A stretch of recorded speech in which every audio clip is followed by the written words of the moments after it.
Welcome, everybody, back to Black Card Rehab, the show where we go from zero to black, one episode at a time. And I am joined by my white friend, Paige. Hi, Paige. Hello. And on a scale of 0 to black, how are you feeling today? I'm feeling Jennifer Love Hewitt in Sister Act 2. So you mean one of the most famous people from this movie? I mean the one that's like, singing's okay, but I want to do my makeup in class. I had totally forgotten that she was in the movie. And then on the rewatch, I was like, oh, shit. Yeah. Okay. I don't think she's more famous than Lauryn Hill, though. Not more famous than Lauryn Hill or Whoopi Goldberg, but of all the people that were talented in that movie, who would have thought? I know, You know? I know. Real talk. And on a scale of 0 to African American, how are you feeling today, Crystal? I'm feeling Lieutenant Souther from the first one. Yeah, ready to knock some Italian mobs' heads in. I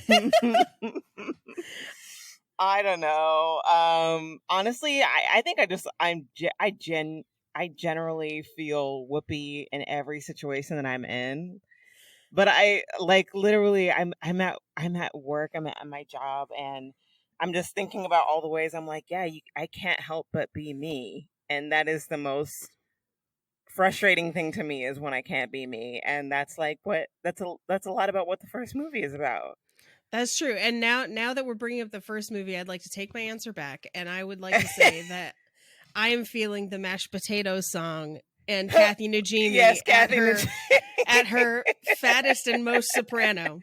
Yes. I'm here for it. So today, if you haven't guessed, we are going to talk about the Sister Act movies. And honestly, each one could get their own episode, but I thought, we need something to look forward to in our lives. And This was the exact amount of joy that I needed this week. Exactly. Yeah, I was like, we're gonna reminisce. These are movies that, we both had seen. Apparently they did not skip. They were passed down to me from my ancestors. But no, so we have seen both of these movies, and Paige, first I want you to set the scene for where you were and when you watched it, maybe first and then like subsequently, like all the other times. My sister and I would spend a lot of time at my grandmother's house while my parents were either, like, my dad traveled a lot for work, so he would sometimes be gone, and my mom would have like work stuff to do or church meetings to go to, or for a long time, my parents sang in choir, so like for choir practice, or they were also in a Christian sketch comedy troupe at one point. So like when they would have rehearsal and things like that, a lot of times my sister and I would end up at my grandmother's house, and my grandmother worked for Kaiser Permanente, and and I don't know how or why, but she seemed to have some sort of dominion over the VHS tapes that they would play in the lobby. Mm-hmm. And so she would like bring those home for us, which is how I saw a number of strange films. But that's like the most fancy way that anybody's ever described stealing. So here's the thing, like, as an adult thinking back, I'm like, I think maybe she stole those tapes. But also she had like a huge collection of tapes. So I'm like, was she stealing them over time, or was she bringing the tapes in? I don't know. As a kid, I didn't ask those questions because no kid would. Maybe I don't know. I have no idea. You have a lot of run-ins with grandmas who be stealing in your life. This is true. This is true. So maybe she stole those tapes. I don't know. But my grandmother still loves, she's still with us, loves musicals. Mm-hmm. And so like she's how I got to see the movie Grease, and my mother was very upset because oh my god of the adult themes in the film, because we're talking like I'm like 7. Mm-hmm. And she's just like, let's watch Grease. So my grandmother loved musicals, but my grandmother was also Catholic and Mm-hmm. like taught CCD, like whole nine Catholic. And I did not grow up Catholic. And it was not necessarily a point of contention as much as like if there was a chance to take my sister and I to mass with her, we were going. Like Okay. she was wrangling us to go. And so I think this movie for her was twofold. It's a musical with music that she likes, Mm-hmm. but also pro-Catholic. Mm-hmm. So I remember her showing us the first one.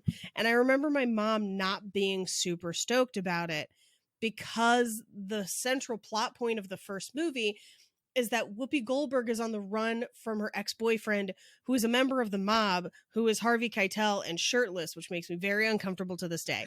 But like, that's the whole point of the movie. And my mom is just like, it's the mob. Like, why are you showing children a movie about the mob? My mom was much more a fan of the second one, which is just like kids who have to save the, school, rec center, insert community service here. And right. It's reverse Orange is the New Black. Absolutely. And so I remember watching the first one. My sister and I loved the first one because we loved the music in it. And we loved, because the nuns are kind of silly, but the music is still good. Mm-hmm. And then the second one came out when I was a kid.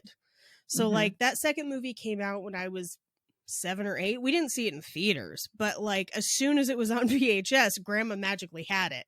And so we would watch it all the time. And as much as my sister and I loved the first one, we loved the second one to the point where we would repeatedly watch it into our teens. And I have had multiple copies of the soundtrack and played them until they didn't play anymore.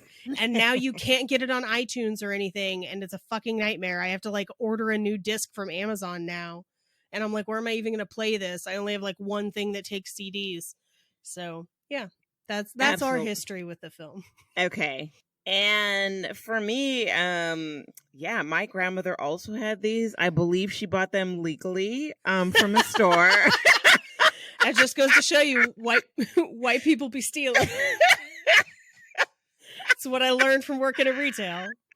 It's always the old white ladies. Oh, so my grandmother had these.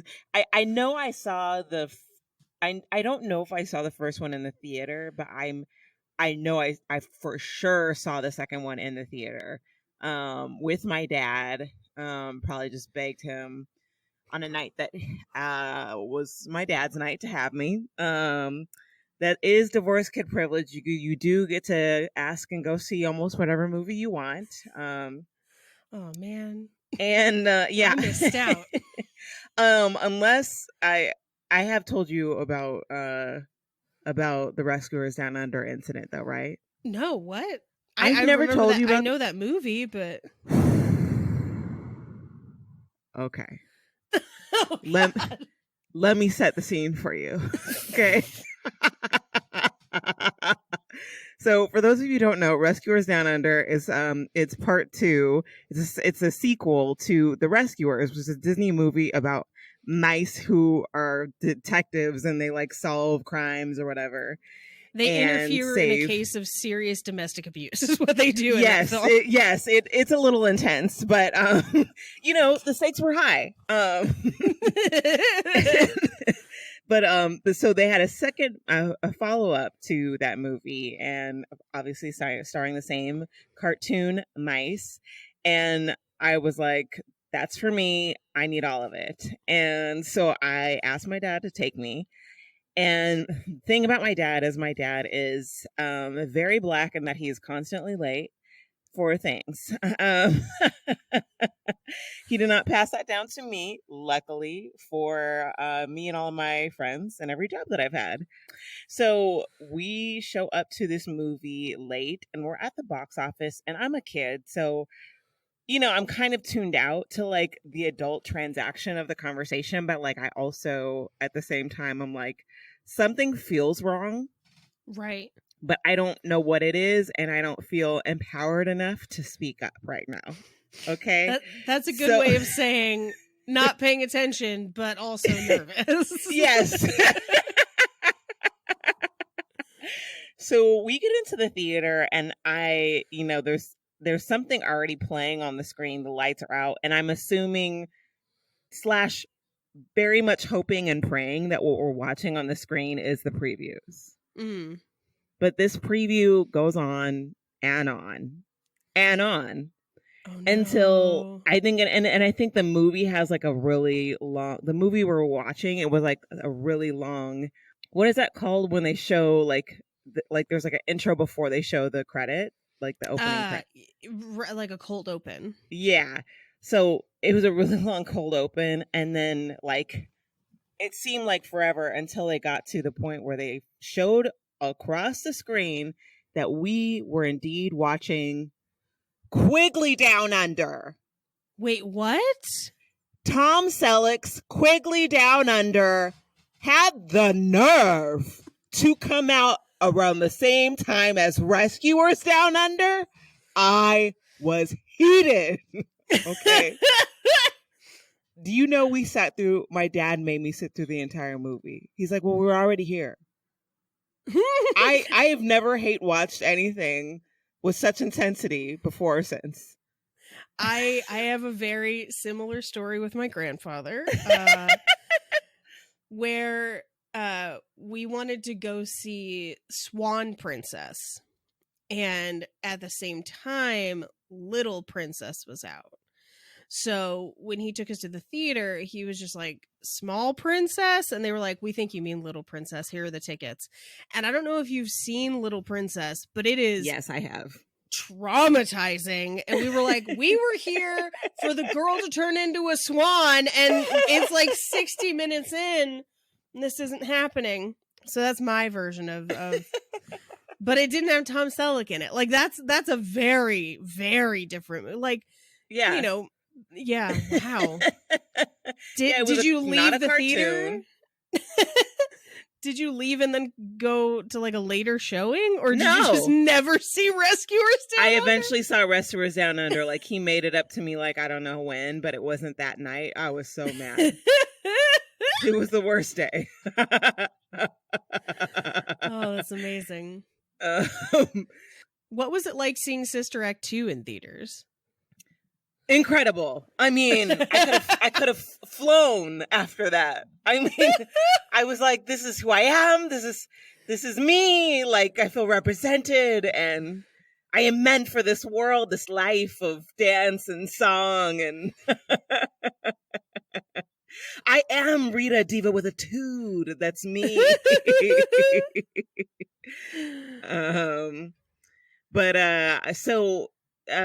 Yes. So the Sister Acts, this is an interesting fact that I learned. I didn't realize that the original one was created originally for Bette Midler. Really? Did you know that?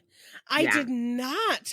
I mean, I can see that, but I feel like Whoopi does so well. Like it wouldn't be the same movie to me without Whoopi. Not at all. Like, and the thing about it is so it was written by this guy named, I think, Paul Rudnick. Okay. And he also was a writer on Addams Family. And then he's like the sole writer of Addams Family Values and like a couple other things that are well known. But he wrote this as a vehicle for Bette Midler. And after it was decided that Whoopi would play it and they'd like retooled the script all these different times, he decided to use a different name to be credited under the name Joseph something or other. Wow. I was going to say, did he Alan Smithy it? Which is like... Yeah. It sounds like he did, but without that name. Mm-hmm. Wow. That's surprising. And I think Bette Midler would have worked. Like I could see that version of the movie still being successful, but I think the problem with that I think Whoopi solves is that Bette Midler in a habit doesn't look all that different from the other nuns. You know, right? She still looks like a nun, and Whoopi throughout this movie never officially fits in. Right. And I think that's necessary for this movie. I feel like it's an added, her skin color is an added layer because there's no other Black nuns there. Like, she stands out. And so it's this idea of like, quote unquote, hiding her in plain sight, but it's still not hidden, you know? Yeah. And I thought it was interesting. I mean, obviously, you know, there's a lot on people's minds right now, but I was like, how interesting that this movie came before so many other, like, where it was the reverse for like white savior movies. Like, how perfect. She literally turns this gaggle of Karens into activists. Yeah, she does. And I think it's very telling that the second movie is much different, where we go from her being essentially the only Black character for the most part in this movie to, in the second one, being in a cast of, I would say, almost 50-50 Black and white. Yes. You know, yes. like, I didn't necessarily think of Sister Act or even Sister Act 2 as quote unquote a Black movie, but when I look back on it now, for the time, yes, as far as casting standards and things are concerned. So yeah, interesting. Yeah, I mean, and I would like to say that, I mean, Whoopi has an EGOT, right? Oh yeah. Yeah, she deserves every bit of that EGOT. Truly, like, the amount of expressiveness that we get from her without eyebrows. Yeah. I mean, what? I know. This woman got nary an eyebrow and like communicating like flawless emotions across the screen. Here's something to note. So throughout the film, she's always pulling at the habit where she's like, oh, this is uncomfortable. But then if you watch Star Trek The Next Generation, she's got like crazy hats and habits that are way worse. And she's just like, oh no, I'm cool. I'm an intergalactic creature. What's up? That didn't bother her either. So interesting. Yeah. I watched a lot of Next Generation as a kid. That I did not. So I'm being 100% real with you, Crystal. You would love it. I mean, I've watched some episodes because I think my dad's girlfriend at the time, like, you know, she would have it on. But I mean, it missed me the first time around. Yeah, maybe... it's basically Law and Order in space. Okay. Law and Order. That phrase is struggling right now. I'm so sorry. It's CSI in space. Yes, thank you. It's NCIS. Criminal Minds. It's Criminal Minds. It's whatever you're watching on Acorns in space. Acorns. Okay, so as like, did you watch it again recently this week? Yeah, okay. and I listened to the soundtrack all yesterday and had to find it on YouTube because it's not available digitally. I mean, I've watched these movies so many times. So this time around, I kind of was just looking for things that I'm like, what didn't I know? What I wish I knew. I mean, mainly like the scene where they ask her to pray. It's just so iconic. Like, it reminds me of when Kristen Wiig tries to do a toast in Spanish in Bridesmaids. Yes. Where it's just like, I don't know, I'm making this up as I go along.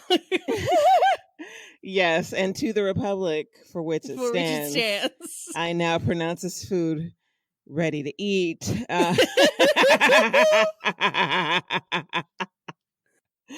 But when she starts making up, like, they kind of give like just little snippets of the fake life that they've made up for her, and she's like kind of playing into it, where she's talking about her convent. She goes, we had this woman named Buckwheat Bertha, and then she gets cut off, and I'm like, but I want to know about Buckwheat. I need to know about Buckwheat Bertha. Here's what kind of struck me about rewatching it is that I feel like the first one has a ton of that and has a ton of like, where that's an adult joke. You know, a kid's not going to understand that. That missed me completely as a kid. I feel like the first one is very much a grown-up movie. And the second one is like, okay, I know you let your kids watch the first one. Here's something for them.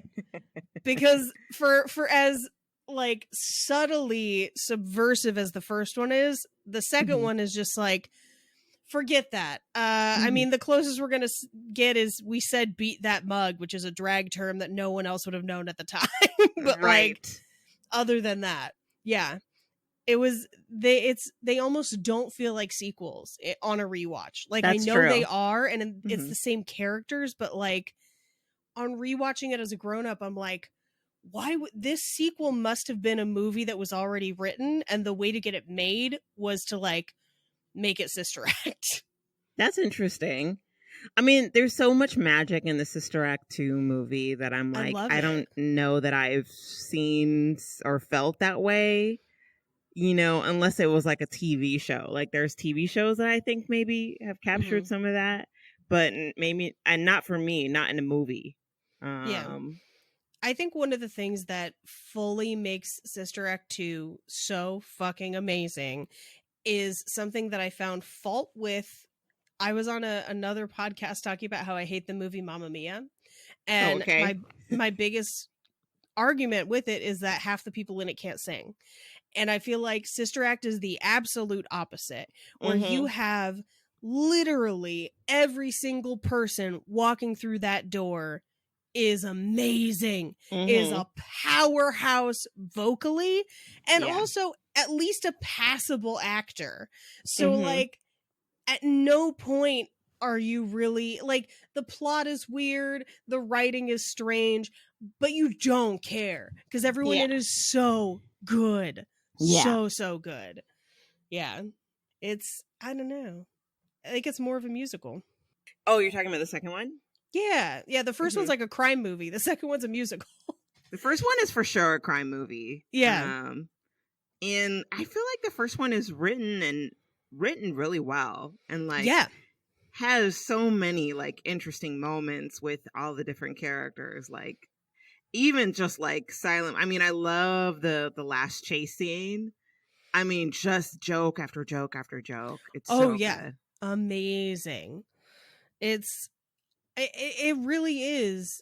The first one is written extremely well. It's written for grown-ups for sure. And the music is kind of an afterthought, but it's still great. I think that's the like real brilliance of the first one, of like, this is a crime movie that would stand on its own without the music completely. And the music just makes it better. Like it's the icing on an already pretty good cake. And I feel like the second one is the flip, where like it's not written as well, but the music is so good. That's what drives it. And I think that's partially why maybe as a kid, my sister and I really gravitated towards the second one, because we couldn't comprehend all that was going on in the first one. And now rewatching as an adult, I'm like, this first one's great. Like, this is so good. that opening medley of oldies that she's doing, fantastic. It's so wonderful. I love it. It's my favorite thing. And then, you know, her having kind of a breakdown in the middle of it is also wonderful. I feel like there's so many things in, and I don't know yet how to articulate them, but there's so many things, especially in the second one, where I'm like, why isn't life like this? Like, especially right now, you know, like, why did we have to wait so long to get to the point where so many people like cared, to get to the point where, you know, people actually want to do good in the hood, as they say in the movie, you know, and get out there and make a change. Like these women wanted to, and they were kind of, you know, encouraged to be safe and take care of themselves and stay inside. And then they were given a chance to do more and to do better. And it changed so much. Yeah. I mean, something that really reminded me of the story and the themes of that movie recently is that they're offering a masterclass that I really want to take.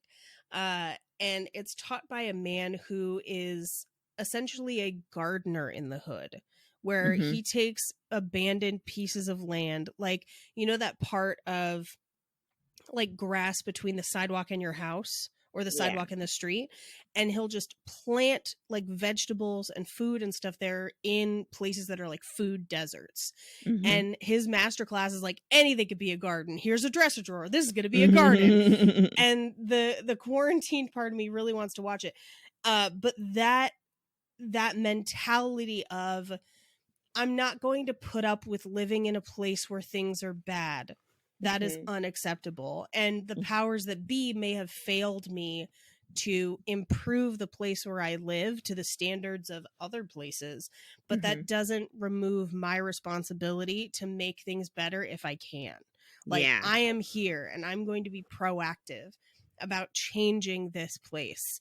And he created this kind of like in vacant lots and others, these really cool gardens. And it's one of the things that I think I appreciate about this movie too, where it's this idea of, we can make things beautiful. We can do the work that other people are not willing to do. And it sucks that they're not willing to do it. And we should actively try to change that also. But we have it within our power to make things great if we try. And people are willing to try, you know?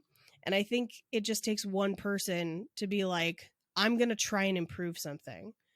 And that small amount of change and of effort makes such a huge difference, you know?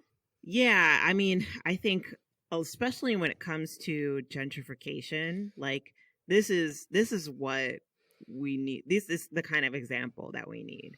Right. You know, like, how do you make a place that you're moving into better without destroying it, without pushing out the people that have been there, and not creating more gated areas that close off those people from the resources that they used to have.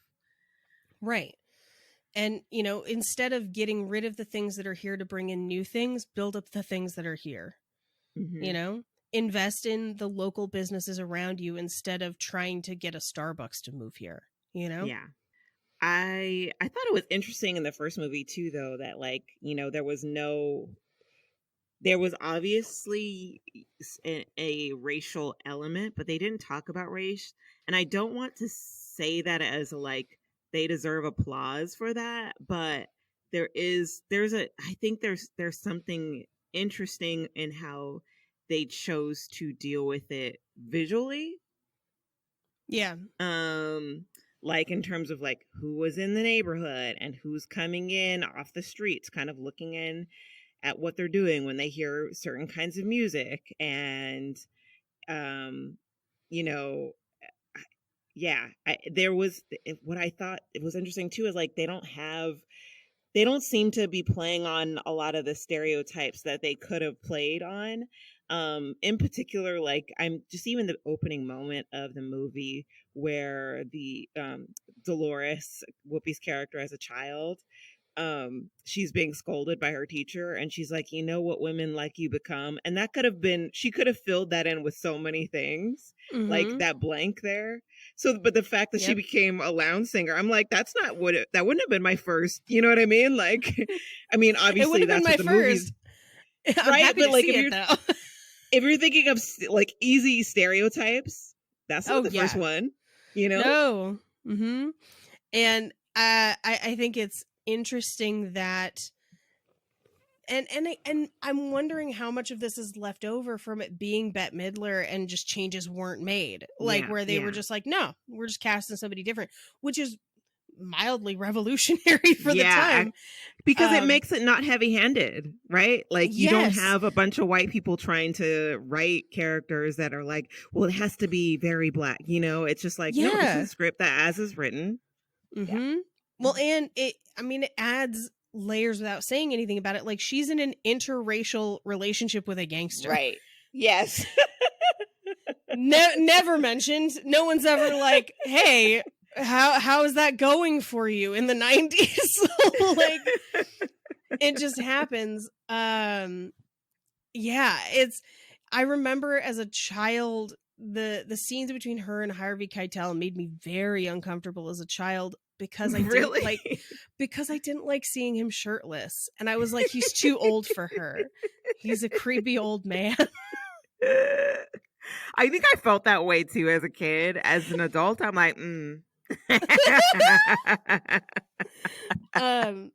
But like now that I'm looking at it through the lens of like it was meant for Bette Midler, and I'm just like, why? But now I'm like, okay, there are things that I feel like are left over that were just never.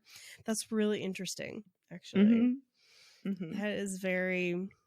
It would be a very different movie, but also the same. Yeah. This is blowing my mind. So okay, film hat Paige. These two movies. Sure. Okay, I need to know your thoughts.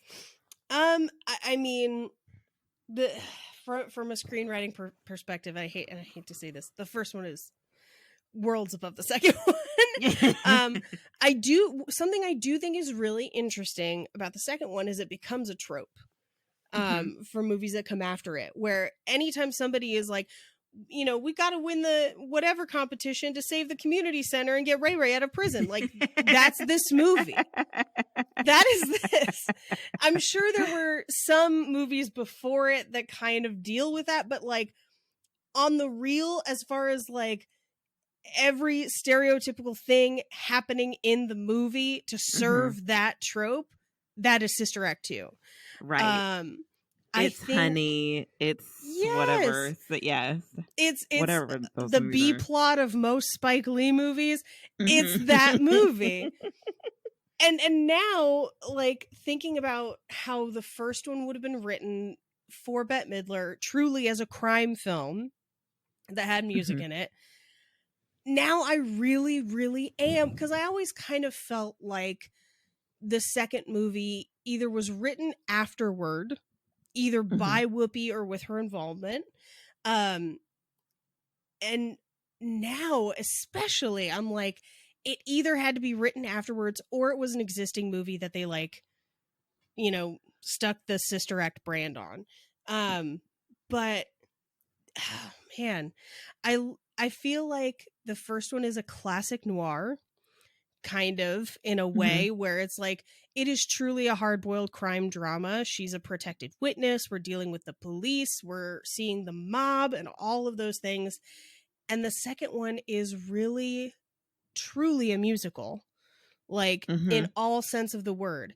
The only thing that is different from the second one, the only thing that stands in the way of labeling the second one specifically a musical, is that all of the music is diegetic. Which I think we've brought up remind me of that, what that means. Yeah.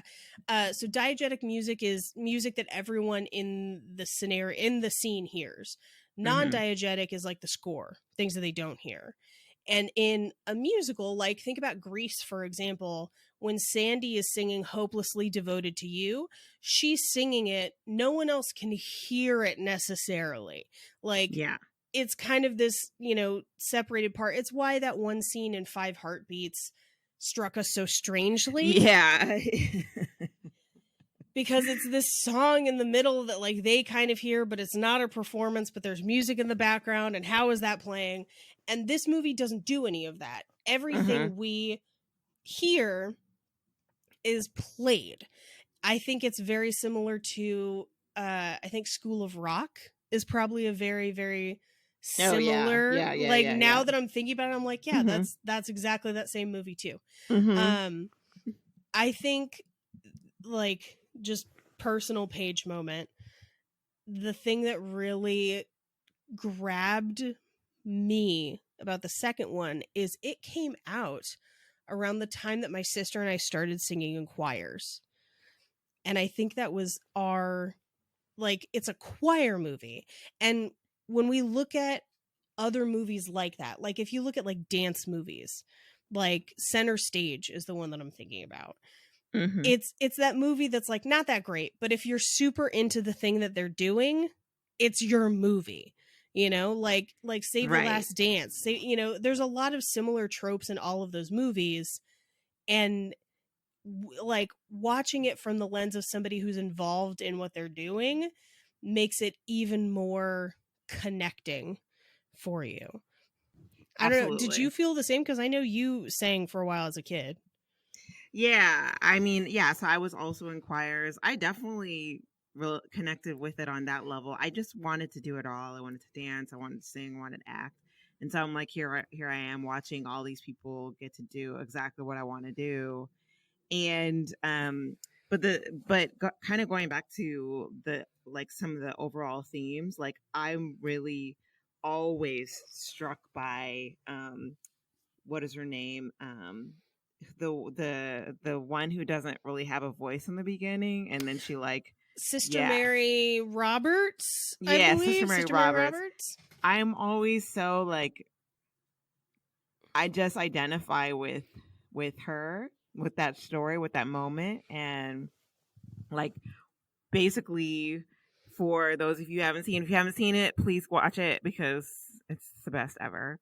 But it's just such a great moment that she has such a great story arc of not having a voice and but feeling like she has something to give to the world, and then kind of having that be shaken out of her. Actually, I of all things, like I ended up getting a speaking gig. It was like half a speaking gig, half a stand-up gig in Idaho. And I for the speaking gig, I used this that moment as a metaphor for like kind of how like the trajectory of how it is that I figured out what I wanted to do in life and how that kind of happens in cycles. Mm-hmm. And how you need to basically let it be shaken out of you. And she kind of places her hand on her stomach, and I love that moment, and of course love the carryover of her being the one to convince Lauryn Hill's character to come back to the choir, because knowing being able to see the signs of somebody who has a gift and who has it stifled for whatever reason.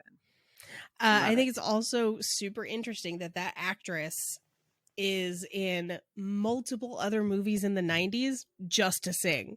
Like to sing and really? be gone. She's That's also amazing. She's in Newsies, where she has one scene, just and I mean seconds long, where there's a section in the kind of opening song of Newsies where you're seeing all these children like run around and sing and whatever, and a group of nuns comes out. Hilarious. And they're like, hey, Jesus loves you, we can take care of you. And they're just like, no, I want to keep delivering papers. And in the midst of the nuns coming out, she comes out and she's a mother looking for her son, who it is presumed has become a newsie, but she literally has a sentence and then we never see her again. Very rude. Yeah. I was looking at her IMDb history, and she later got quite a few roles. In fact, she, as of last year, I think she played the role of somebody named Crystal on The Last OG.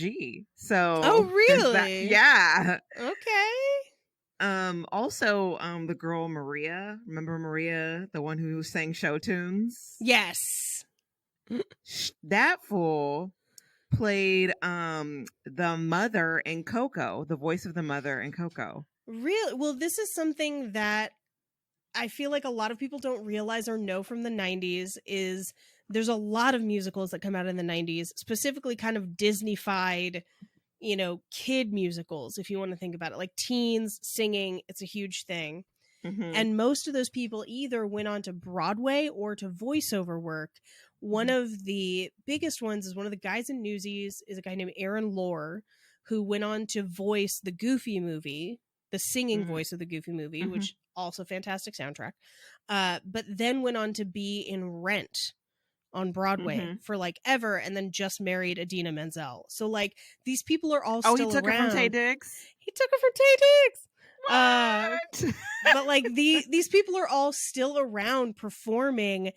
They're not like in your face famous about it, but they've been doing voiceover work and Broadway work and stuff for years. They're just not Lauryn Hill, who, is the, like, I love her. You can't not love her. Like, she's going to show up late and give you a lecture about love, but you needed it. That's exactly what you needed. Here's my question. You haven't checked Twitter lately. I don't know, what her social media presence is.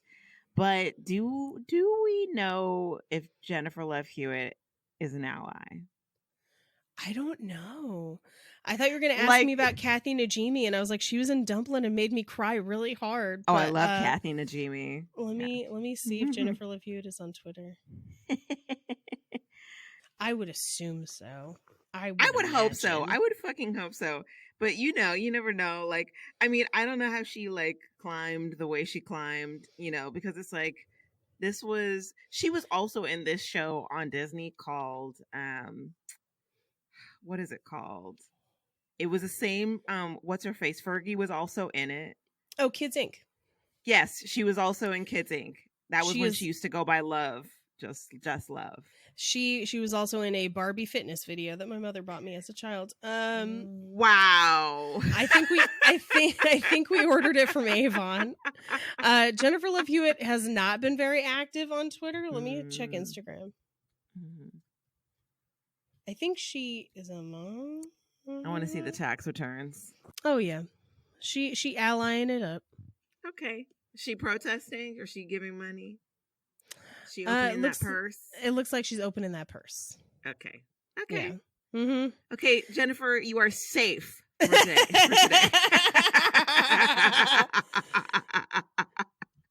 To be honest, like, I mean, there's a part of me that's like, the people that aren't, I'm just like, really? Like, no one's getting mad at you for this right now. Like, like, come on. Like, are you afraid of backlash? Like, what's coming? Come on. Yeah. Yeah. Do you remember City High? Yes. What would you do if your son was at home crying all alone on the bedroom floor because he's hungry? And the only way to feed him is to sleep with a man for a little bit of money and his dad is gone. It was, I'm like, the whole story, dude, in one chorus. I know. But that guy, and then like the response of like, why are you at this party? You've got a kid. Right. I'm blaming a victim. So that guy was from Sister Act 2. What? Wait, which guy is he? I think he's the guy that hit the high note. Right now. Oh, that makes sense. As I was rewatching it, was like, what happened to that guy? Yeah. Because that dude had pipes. I know. Yeah, that is him. Yeah. That is the guy that hit the high note. And a guy that looks like Winston Duke, but isn't Winston Duke. That's definitely the guy that hit the high note. And then, whatever happened to City High? Oh, let's find out. The dude, okay. The pair were eventually joined by Ryan Toby, aka the dude from Sister Act 2. And the City High You Know and Love was born. But what happened after? Third single, largely forgotten. I know. After they broke. Oh, whoa. Okay. So, according to this article, soulandstereo.com, when City High formed, the girl, Claudette, and the other member, his last name was Pardlow, but what was his first name? High school sweetheart, Robbie Pardlow. They were a duo. And then they were joined by Ryan Toby from Sister Act 2. And the group broke up when Pardlow and Claudette broke up because she started dating Ryan Toby from Sister Act 2. I'm sorry. They could have no doubted that shit. I mean, for sure. If No Doubt can survive it and make music off of it, what? So they got married. They divorced in 2007. She tried to have a solo career. No. And she has actually been like background and studio singing for stuff in addition to her solo career, which didn't really go anywhere. Her ex became an alcoholic, but was then featured on A&E's Intervention in 2010. Oh my God. Wow. Okay. Mm-hmm. There's also a theory in here that they think Ryan Toby wrote his own Wikipedia page. Just because it's very detailed. But that I had no idea that was him. I mean, I'm glad to see that other people besides Lauryn Hill had some success afterwards. Yeah, had something. What are your favorite moments in each? I I do also love when Sister Mary Robert finds her voice. I love when they go out on the town and Kathy Najimy does the mashed potato. Yes. Ooh, give me gravy for mine. Amazing. I also love all the scenes where they have to try and rein her in from singing in the rafters. Yes. I love that first performance that they have for like the services on, I guess it would be like a Saturday or a Sunday, when people walk in. Yeah. I cry every time. Every time. I'm just like, and I sing every part. Yes! You sing every part? Absolutely. Yes. I, a couple years ago, tracked down the version of I Will Follow Him that they use because it's gorgeous. In Sister Act 2, Oh Happy Day is always amazing. But probably my favorite is when Lauryn Hill and I know the actress's name was Tanya. I don't remember her character's name. Are singing together, the duet. Which, if you have the soundtrack, they have the full duet. Oh yeah, I listened to that. Not just what they saw in the film. It's beautiful. So good. I love that.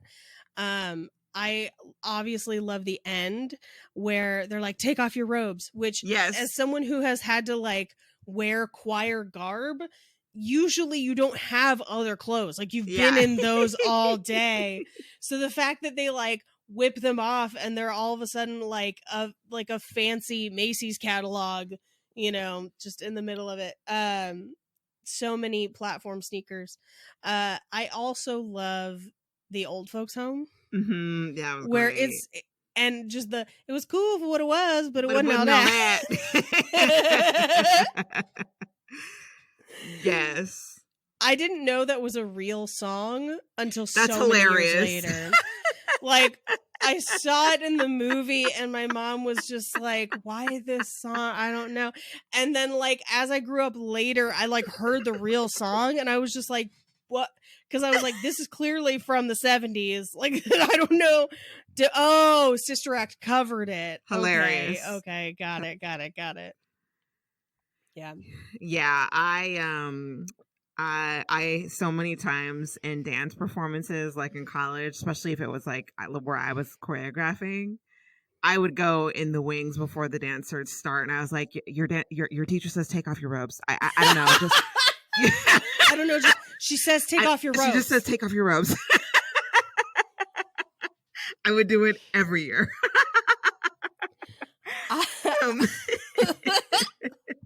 That's amazing. And also, I recently pulled a prank that is like very similar to the first prank that they pull on her, where they put glue in her chair. So at work, one of the people okay, so my job that I have right now is 1 part phones, 2 parts 7-Eleven. Yeah, so we're like mostly like stocking snacks and drinks all day for people. I thought you were making runs to 7-Eleven. No. I was like, or she's just playing that Beyonce song all day. No, I mean, God, if we were another ethnicity, it would be perfect. But yeah, so one of our coworkers came and was complaining about how there's only hot Doritos and there's not regular Doritos. I mean, just real trials that we're going through at my workplace. And we were like trying to tell him we do have regular Doritos. It's just like probably somebody ate them. He brings out the basket from the back and then like dramatically is taking out every bag one by one to prove to us that there are only hot Doritos. And I start filming it. I'm like, the award goes to... So quite naturally after that I found every bag of Doritos that I could find in the building and put them in his chair. And so he crushed all of them the second he sat down. He didn't crush them, but like he took forever to go back to his office. Like he would kind of like go back for a second but wouldn't see them, and so we kept like leaning in like, is it gonna be now, and like he kept disappointing us. And then when he finally saw it, I fell on the ground. It was so satisfying. Oh my God. And now I want to start, like, the next time I get to host a comedy show, I want to tell people to take their Absolutely. Please do. They'll hand me some 3x5 card with their credits and I'll just be like, take off your robes. Have you ever been in a choir competition? Yes, once.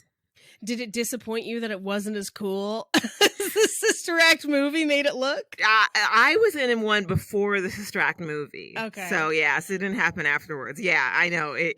That would have been a letdown. Oh, man. Well, yeah, so I had only ever seen it in Sister Act, and then I got old enough to actually be in a competition choir at school, and I was like kind of hyped up because I'm like, it's going to be amazing. It's going to be some big, huge stage. And it's not. It's just a bunch of choirs sitting around all day having to listen to each other. And then you go up and sing. Real downer. That's too bad. I know. And no one was ever like, take off your robes. Right. We said wear these gold lame dresses. You didn't have 3 white men chasing you guys down to get you to stop. No, Mr. Crisp. that is something my sister and I say to each other to this day. Yes. Just like anything, Mr. Crisp. Let's see. Was there any other favorite? I mean, I love when she calls him your royal pappiness. Oh my God! Yes, I forgot about that. Yes, your royal happiness. Well, let's give our review of this movie. I mean, like, it's a big reveal, but what do you, out of 5 hair picks, what do you rate this movie? 10 out of 5 hair picks. No, it's 5 out of 5 hair picks for sure. I feel like there's no reason not to watch these movies. Like, they are great. Even in the parts where they are maybe, could be better, it's still great. Like, if this came out today in theaters, I think people would still love it. It's so fun. The music is so good. iTunes, fucking please release the music digitally so I can have it in my car. I love it. I love these movies. I will gladly and willingly show these to my children someday. Yeah, I agree. I give both of these movies 5 out of 5 hair picks. The question that I was thinking of is, do these movies feel Black? And I think in the way that, there are Black people that are growing up that want to be musical and they want to be on, Black Lady Sketch Show or SNL, like doing all of the things where like, you're dancing, you're singing, you're in Hamilton, like this is where a lot of that started for those people that we see that are in musicals now, is a movie like this. And I think making all of the arts feel tangible and accessible to people of color is, and not just like being like, just being a good singer as the quote unquote the way out, but being genuinely talented. I really love this. I think it deserves more credit even in the Black community. I think the second one is very Black. Like, specifically so. And it's something that was lost on me as a child, but like as an adult, I'm like, no, this movie Black as hell, and I'm here for it. And I think it really presents this message of arts saving a community, which I love. Like, investing in creativity and investing in the people and the communities around you bring about good things. And I love that. Whoopi Goldberg, Jessica Alba, just doing the Lord's work in their respective movies. I've never been able to get through that movie. I loved Honey. I also saw it in the theater. I remember when it came out, and a bunch of people saw it in the theater, and I, for some reason, didn't. I think I was very much in like a Star Wars horror cocoon at the time. Sounds terrifying. But Adam Driver was there, and there was so much blood. Oh, all right. Well, I think that's good for this episode. Thank you guys for listening. And thank you for all the new listeners, everybody who's been checking it out. And we will be Black next time. Bye.